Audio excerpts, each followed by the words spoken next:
Ponemos en sus manos la segunda parte de esta sencilla y valiosa obra del reverendo Javier Ríos, con la esperanza de que siga arrojando luz a algunos conceptos bíblicos de la salvación, usados comúnmente, aunque no entendidos por la mayoría, con el fin de que este número sea entendible para el lector ocasional o el poseedor únicamente de esta segunda parte. Repetimos la introducción tal y como viene en la primera parte. De este modo, la idea inicial se transmitirá hasta el final. Desde luego, lo conveniente sería tener ambas partes para tener una comprensión completa de un tema tan trascendental, el cual es la salvación del alma.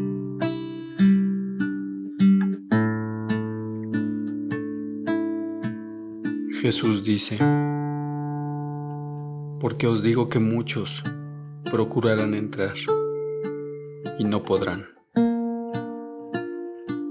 Hoy en día hay muchas personas que procuran entrar al reino de Dios y a las bendiciones de la vida cristiana y no pueden, porque no saben qué es arrepentirse verdaderamente o a qué se refiere la Biblia al decir cree. Esto está haciendo que algunos se alejen decepcionados de la búsqueda porque no obtuvieron lo que esperaban. Procuran entrar, pero no hallan la puerta porque se les ha enseñado superficialmente o porque no han estudiado por sí mismos las doctrinas bíblicas de la salvación. Si usted quiere saber exactamente qué es tener fe, o si se encuentra confundido con términos como expiación y regeneración, o qué significa arrepentirse, nacer de nuevo, ser salvo por gracia y cómo recibir el perdón de los pecados,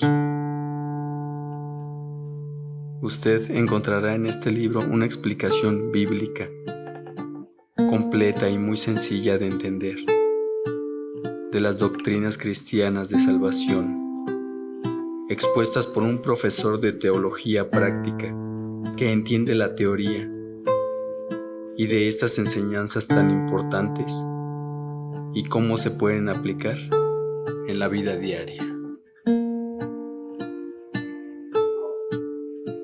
Las doctrinas bíblicas de la salvación. Cuando alguien una vez le preguntó acerca de la salvación del alma, Jesús dijo: esforzaos a entrar por la puerta angosta, porque os digo que muchos procurarán entrar y no podrán. Lucas capítulo 13, versículo 24.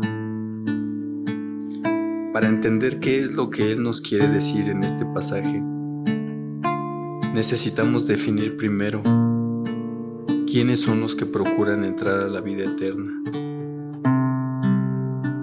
Primero veamos quiénes son los que no procuran entrar. Los que no procuran entrar son los que no se acercan a una iglesia, ni a templos, ni a Dios, ni nada relacionado con la Biblia.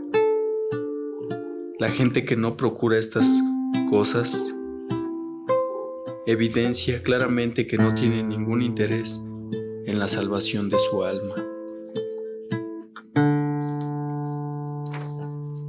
Ahora pues, ¿quiénes son los que sí procuran entrar en esa salvación? Es obvio que son aquellos que domingo a domingo asisten a reuniones cristianas o religiones, o a la iglesia, a aquellos que estudian la Biblia, que oran, que se bautizan, que cantan himnos o alabanzas a Dios, que sirven, ayudan o predican. Estos son los que están procurando entrar al reino de Dios. Pero si leemos el pasaje que estamos estudiando, nos damos cuenta de algo muy alarmante. Jesús dice que de esos que sí están buscando su salvación, muchos no podrán entrar al cielo. En otras palabras, Jesús está advirtiéndonos que la mayoría de los que domingo a domingo asisten a la iglesia, estudian la Biblia y oran y cantan en las iglesias, se van a perder. O sea, procurarán entrar y no podrán. ¡Qué tragedia! La mayoría de los que asisten a las iglesias o grupos cristianos se van a perder eternamente. Porque os digo que muchos procurarán entrar y no podrán. ¿Por qué va a suceder esto? ¿Por qué muchos irán al infierno? Jesús nos da la respuesta en 2 pasajes. No todo el que me dice, Señor, Señor, entrará en el reino de los cielos, sino el que hace la voluntad de mi Padre que está en los cielos. Mateo, capítulo 7, versículo 21. Pero cualquiera que oye estas palabras y no las hace, le compararé a un hombre insensato que edificó su casa sobre la arena. Y descendió lluvia, y vinieron ríos, y soplaron vientos, y dieron con ímpetu contra aquella casa, y cayó. Y fue grande su ruina. Mateo, capítulo 7,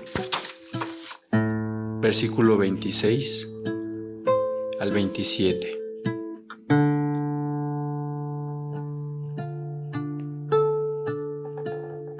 En estos textos, Jesús nos está explicando que hay personas que se dicen pueblo de Dios, gente que lo llama Señor, Señor, que escucharán las palabras de Dios y profesarán creerlas, pero que no las ponen por obra. Gente aparentemente cristiana que dice conocer las enseñanzas de la salvación, pero que estas doctrinas no transforman sus vidas. Hoy estamos viviendo esos días. Hoy hay muchísima gente que habla del arrepentimiento sin realmente vivirlo. Gente que habla de la fe sin poderla explicar, ni mucho menos mostrar los frutos. Se menciona mucho la gracia y no se conocen sus verdaderos efectos. Se predica un nuevo nacimiento sin siquiera poder reconocerlo cuando ocurre. Si la gente ni siquiera entiende el significado de estas verdades de la salvación, ¿cómo puede esperar que la gente las practique y las viva? Por eso las personas parecen andar a ciegas, buscando la puerta, y pasan años sin encontrarla, y luego se decepcionan porque no obtuvieron la vida espiritual victoriosa y abundante que buscaban. En resumen, hay muchos que procuran entrar al reino de los cielos sin saber cómo. Sencillamente no conocen el verdadero significado de las enseñanzas de Jesús en cuanto a esto. Las palabras fe, gracia, arrepentimiento, nuevo nacimiento son conceptos sumamente serios, y un error en su significado puede ser la causa de que usted sea uno de aquellos muchos que procuran entrar y no podrán. El presente estudio tiene como objeto que usted conozca bíblicamente cuáles son las verdaderas enseñanzas de la salvación y cómo transforman a fondo la vida de la persona que las cree y las aplica en su vida. La verdadera justificación. Cuando una persona se arrepiente y cree, entonces recibe la gracia de Dios y es perdonada de todo lo pasado. Ya no está bajo la ira de Dios, sino bajo su favor o gracia.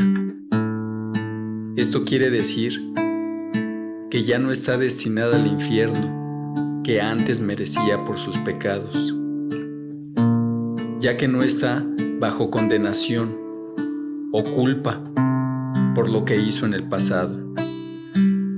Dios ahora la trata como si nunca hubiera debido nada y se agrada de esa persona. A tales personas, Dios les declara justificadas. Dios las declara justas y aparte les da el poder para vivir rectamente. A esto se le llama justificación. ¿Cómo sabemos que alguien ha sido en verdad justificado? El que ha muerto a sus pecados pasados, al yo y al egoísmo, ha sido justificado. Porque el que ha muerto ha sido justificado del pecado. Romanos capítulo 6, versículo 7. El que tiene paz y no lo culpa del pasado su conciencia, justificados pues por la fe, tenemos paz para con Dios por medio de nuestro Señor Jesucristo. Romanos capítulo 5, versículo 1. El que ha sido justificado no camina en la carne, sino en el Espíritu. No es alguien carnal, para que la justicia de la ley se cumpliese en nosotros, que no andamos conforme a la carne, sino conforme al Espíritu. Romanos capítulo 8, versículo 4.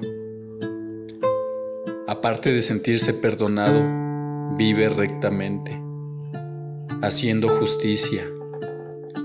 Hijitos, nadie os engañe. El que hace justicia es justo, como Él es justo. Primera de Juan, capítulo 3, versículo 7. Si alguien es aún carnal, no ha muerto al yo, vive con su conciencia intranquila, o no hace justicia con sus semejantes. No está en un estado de justificación. Dios no lo declara inocente, sino todo lo contrario. Está en estado de condenación. No ha sido justificado por Jesucristo, bíblicamente hablando, y está perdido. Por cierto, no importa que una persona diga creer en Jesús o haber hecho la oración de aceptar a Cristo. Si no tiene todo lo anterior, no ha recibido la justificación que Dios otorga. A veces, cuando escucho a algunas personas decir ligeramente que han aceptado a Jesús, yo les contesto: ¿tú has aceptado a Jesús?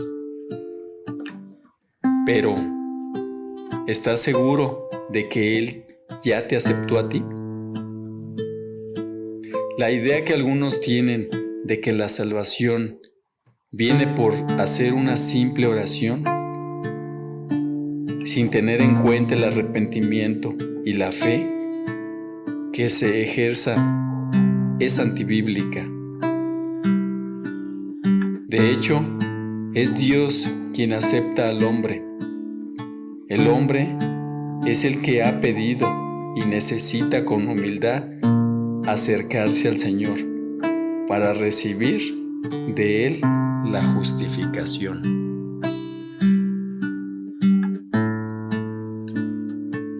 La verdadera regeneración o nuevo nacimiento. La Biblia enseña que el que no naciere de nuevo no puede ver el reino de Dios. Juan, capítulo 3, versículo 3. A este nacer de nuevo es lo que se llama en sentido teológico la doctrina de la regeneración. ¿Cómo saber si alguien verdaderamente ha nacido de nuevo o ha sido engendrado por Dios o nacido de Dios? Todo lo cual es la misma cosa. Los que han nacido de Dios ya no practican el pecado. Todo aquel que es nacido de Dios no practica el pecado. Primera de Juan, capítulo 3, versículo 9. Los que han nacido de Dios no se deleitan con los deseos del mundo, como son la televisión, el cine, la música mundana, revistas vanas. El mundo, bíblicamente hablando, es todo aquello que tiene una influencia anticristiana. Es todo aquello que apela a los deseos de la carne, los deseos de los ojos y a la vanagloria. Primera de Juan, capítulo 2, versículo 16. Porque todo lo que es nacido de Dios vence al mundo. Primera de Juan, capítulo 5, versículo 4. No améis al mundo, ni las cosas que están en el mundo. Si alguno ama al mundo, el amor del Padre no está en él. Porque todo lo que hay en el mundo, los deseos de la carne, los deseos de los ojos y la vanagloria de la vida, no proviene del Padre, sino del mundo.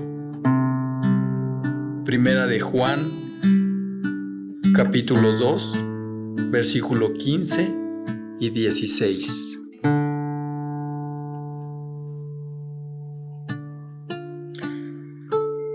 Los que han nacido de nuevo tienen un cambio radical con relación a su manera de vivir. De modo que si alguno está en Cristo, nueva criatura es. Las cosas viejas pasaron. He aquí, todas son hechas nuevas. Segunda de Corintios, capítulo 5, versículo 17. Viven una vida continua, haciendo buenas obras. Algunos ejemplos de buenas obras son predicar a los perdidos, dar de comer al hambriento, visitar a los pobres y a los encarcelados, ayudar a los enfermos, porque somos hechura suya, creados en Cristo Jesús, para buenas obras, las cuales Dios preparó de antemano para que anduviésemos en ellas. Efesios capítulo 2, versículo 10. Por lo tanto, si la persona realmente nació de nuevo, las evidencias serán que ya no practica sus pecados pasados, ni quiere nada de la influencia del mundo. Su vida ha experimentado en todas las áreas un cambio radical a favor de Cristo y vive sirviendo a su prójimo con buenas obras. Pero si todavía practica algún pecado pasado, se deleita en las diversiones vanas como la televisión, el cine, o si hay algún área de su vida que no se ha alineado con la voluntad de Dios, o si no es útil ni a Dios ni sirve a su prójimo, no ha sido regenerado, no ha nacido de Dios y es todavía hijo del diablo. Conforme a lo que dice la Biblia, el que practica el pecado es del diablo. Primera de Juan, capítulo 3, versículo 8. Todo aquel que ama es nacido de Dios. Primera de Juan, capítulo 4, versículo 7. ¿Cómo podrá alguno decir que tiene verdadero amor si ve que la gente afuera se pierde por no conocer el Evangelio y no se esfuerza en predicarles? ¿Tendrán amor aquellos que nunca tienen tiempo de visitar a los enfermos, encarcelados y pobres que sufren? Pero sí tienen tiempo para pasar horas ante la televisión y en sus diversiones mundanas. No tienen ni una gota de verdadero amor. No han nacido de nuevo. Si alguien se pregunta cómo nacer de nuevo, revise el capítulo sobre el arrepentimiento y la fe, pues solo un profundo arrepentimiento y una fe de corazón son el camino a esto.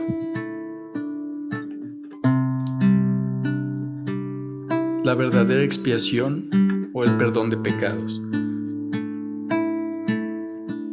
Seguramente usted habrá conocido multitudes de personas que dicen que creen que Jesús murió por ellos o que ya les han sido perdonados sus pecados. Veamos qué dice la Biblia respecto al perdón de pecados. Bienaventurado aquel cuya transgresión ha sido perdonada y cubierto su pecado. Salmo capítulo 32, versículo 1. La palabra bienaventurado quiere decir muy feliz o felicísimo, aquel que llegase a ser perdonado. Esto nos habla de la actitud de aquellos que reciben el perdón de pecados, lo cual, sin excepción, afecta todas las áreas de su vida. ¿Cómo saber si alguien ha sido perdonado de sus pecados? ¿Cómo viven los que en verdad creen que sus pecados han sido cubiertos por la sangre de Jesucristo? Andan en amor, o sea, viven habitualmente amando a la gente a su alrededor. Y andad en amor, como también Cristo nos amó, y se entregó a sí mismo por nosotros. Ofrenda y sacrificio a Dios en olor fragante. Efesios capítulo 5, versículo 2. Y el que anda en amor vive así, todo lo sufre, todo lo cree, todo lo espera, todo lo soporta, no guarda rencor, no se envanece, no hace nada indebido, se goza de la verdad. Primera de Corintios, capítulo 13, versículo del 4 al 7. Aquellos que han sido perdonados por la fe en la expiación han sido libres de la práctica del pecado. He aquí el Cordero de Dios que quita el pecado del mundo. Juan, capítulo 1, versículo 29. Tienen una conciencia limpia, lo que significa que ya no se sienten culpables ante Dios por nada de lo que hicieron en su vida pasada. No importa cómo haya sido esto, cuanto más la sangre de Cristo, el cual, mediante el Espíritu Eterno, se ofreció a sí mismo sin mancha a Dios. Limpiará vuestras conciencias de obras muertas, para que sirváis al Dios vivo. Hebreos, capítulo 9, versículo 14. Las obras muertas son aquellas obras que el hombre hace para apaciguar su conciencia, que le acusa de pecado. También viven una vida de santidad. En esa voluntad somos santificados mediante la ofrenda del cuerpo de Jesucristo, hecha una vez para siempre. Hebreos, capítulo 10, versículo 10. Finalmente, los que han sido perdonados siguen el ejemplo de Jesús, viviendo una vida justa y recta, pues para esto fuisteis llamados, porque también Cristo padeció por nosotros, dejándonos ejemplo para que sigáis sus pisadas. Primera de Pedro, capítulo 2, versículo 21. Quien llevó él mismo nuestros pecados en su cuerpo sobre el madero, para que nosotros, estando muertos a los pecados, vivamos a la justicia.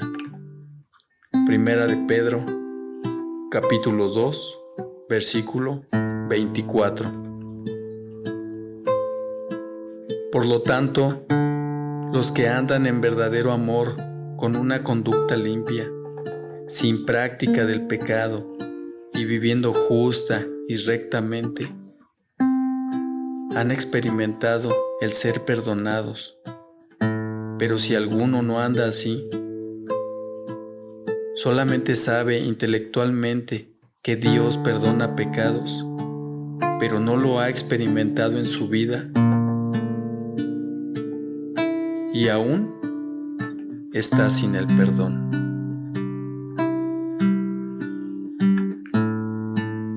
La verdadera santificación. La palabra santificación viene del griego agios y del hebreo kadosh, que quiere decir estar separado, ser puro. Es vivir apartado de toda maldad para agradar a Dios. La Biblia dice: sin santidad nadie verá al Señor. Hebreos, capítulo 12, versículo 14. Veamos qué tipo de santidad es la requerida en el Nuevo Testamento para ver a Dios, o sea, para poder llegar al cielo. Quiero aclarar que la santidad es la evidencia de haberse arrepentido y creído en Jesús. Cuando alguien lo ama y cree en verdad, le será natural vivir apartado para Él. Los que tienen santidad han sido libertados de la práctica de pecar, mas ahora que habéis sido libertados del pecado y hechos siervos de Dios, tenéis por vuestro fruto la santificación y como fin la vida eterna. Romanos capítulo 6, versículo 22. Son santos en todas las áreas de su vida y no solo en algunas. Y no se conforman a los deseos que antes tenían. Como hijos obedientes, no os conforméis a los deseos que antes teníais, estando en vuestras ignorancias, sino como aquel que os llamó es santo. Sed también vosotros santos en toda vuestra manera de vivir. Primera de Pedro, capítulo 1, versículo 14 y 15. Por lo tanto, si una persona está apartada de lo malo y de lo mundano para agradar a Dios, y es libre de la práctica de pecado, tiene santidad, pero si hay áreas que no han entregado a Dios y todavía no ha sido libertado del pecado, no es santa y por consecuencia no verá al Señor cuando muera, de acuerdo a la Biblia. Seguid la paz con todos y la santidad, sin la cual nadie verá al Señor. Hebreos capítulo 12, versículo 14. De que Dios os haya escogido desde el principio para salvación, mediante la santificación por el Espíritu y la fe en la verdad. Segunda de Tesalonicenses, capítulo 2, versículo 13. Si no hay una vivencia de santidad, no ha habido salvación, pues la consecuencia de un verdadero arrepentimiento y fe de corazón en Jesucristo es la de vivir una vida santa. Acaba usted de escuchar una exposición totalmente bíblica de las enseñanzas básicas acerca de la salvación del alma. En otras palabras, una persona verdaderamente salva habrá experimentado esas doctrinas en su propia vida, y si no, la Biblia le asegura que no ha sido salva.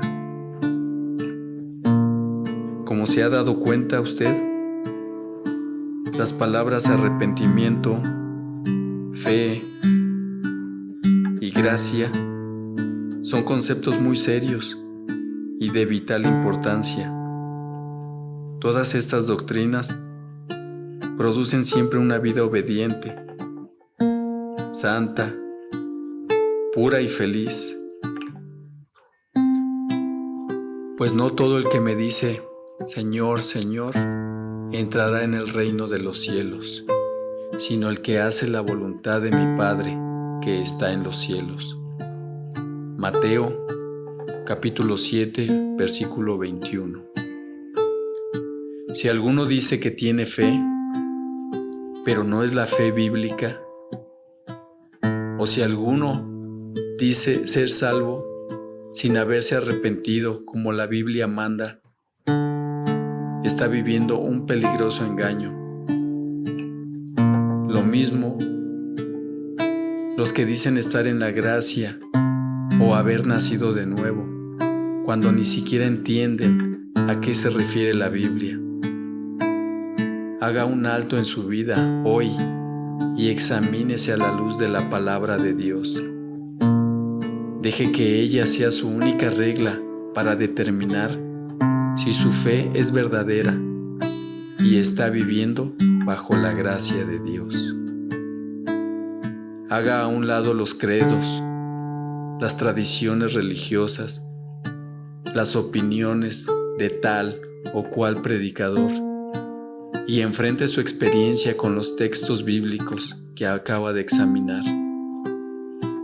Si su vida concuerda con lo que acaba de escuchar, tiene usted la experiencia genuina de salvación y la Biblia lo certifica. Pero si su experiencia cristiana no es la misma de la Biblia, con la autoridad misma de Dios, le asegura que usted no ha sido salvo. Ha estado abrazando falsas doctrinas en cuanto a la salvación, y eso le ha impedido entrar al reino de los cielos, a esa experiencia de salvación poderosa y libertadora que Jesús prometió. Si usted realmente tiene un serio interés en su salvación, le invito a abandonar y rechazar las ideas falsas y antibíblicas. para que esté usted libre para poder buscar a Dios en la forma correcta. El seguir la doctrina bíblica siempre producirá resultados bíblicos. Es mejor ser honestos con Dios ahora y reconocer que no hemos sido salvos, a equivocarnos y después darnos cuenta cuando ya es demasiado tarde para arreglar las cosas. Recordemos la advertencia de Jesús, porque os digo que muchos procurarán entrar y no podrán. Lucas capítulo 13, versículo 24.